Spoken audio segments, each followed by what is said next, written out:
नमस्कार दोस्तों, जैसा कि आप लोग जानते हैं, मैं अशोकानंद आप लोगों के समक्ष प्रतिदिन नए विचार लेकर आता हूं। आज भी एक नए विचार आप लोगों के समक्ष प्रस्तुत है, जो कुछ इस प्रकार से है।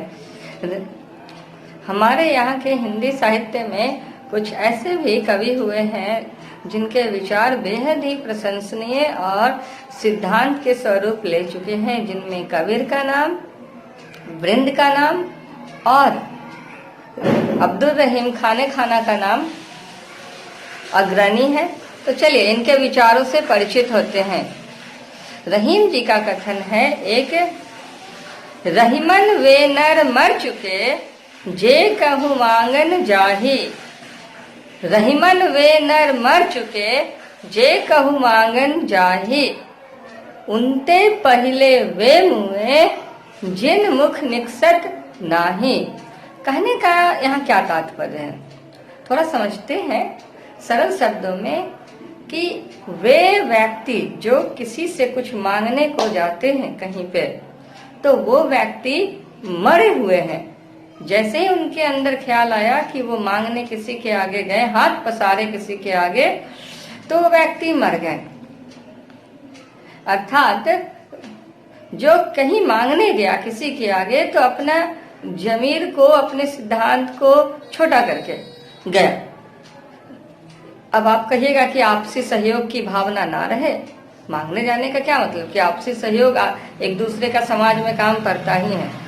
तो इसको समझने की कोशिश कीजिए। एक इसी से जुड़ी हुई कहावत है कि कहो उसी से जो कहे न किसी से, और मांगो उसी से जो दे दे खुशी से।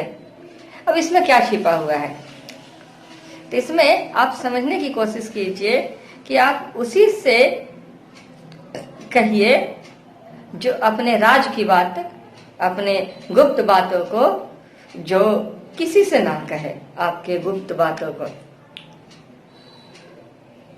क्योंकि अगर वो कह देगा तो फिर वो गुप्त कहाँ रहेगी। और गुप्त बातों को किसी को, अपने भेद को नहीं बताए, या बताए तो वफादार को ही बताए। हालांकि ज्यादातर तो लोग गद्दार ही होते हैं और ज्यादातर इधर से उधर प्रचार ही होते हैं।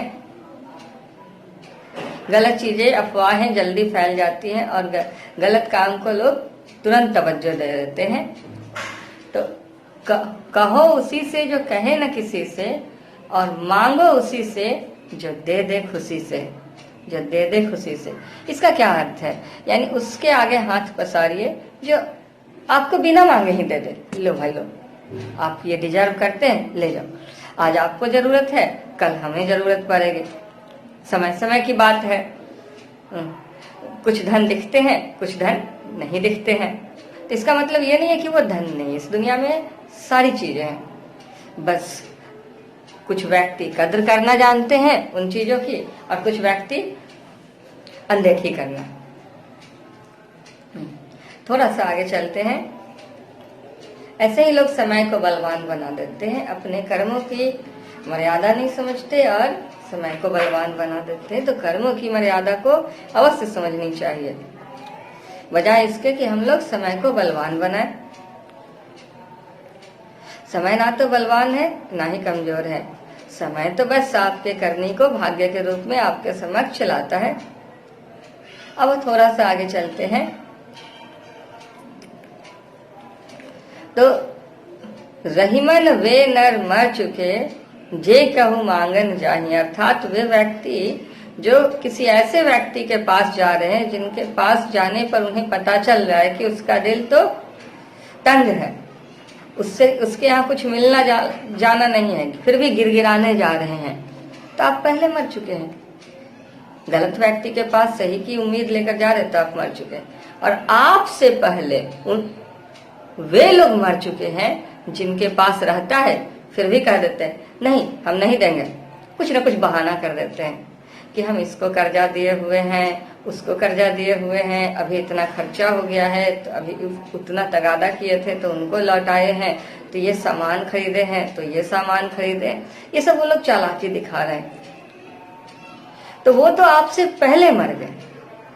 इसीलिए रहीम जी ने कही है एक बहुत ही अच्छी बात, उनते पहले वे मुए जिन मुख निकसट नाही, अर्थात जिनके पास रहता है और वो ना बोल देते हैं, ऐसे घटिया लोग, तो जो व्यक्ति मरे हुए हैं उनसे पहले मर चुके हैं, तो ऐसे संबंध नहीं होने चाहिए। ठीक है, ये समय की बर्बादी है, ऐसे लोगों के पास हाथ पसारना ही नहीं चाहिए जिनकी बुद्धि स्वयं ही संकीर्ण हो।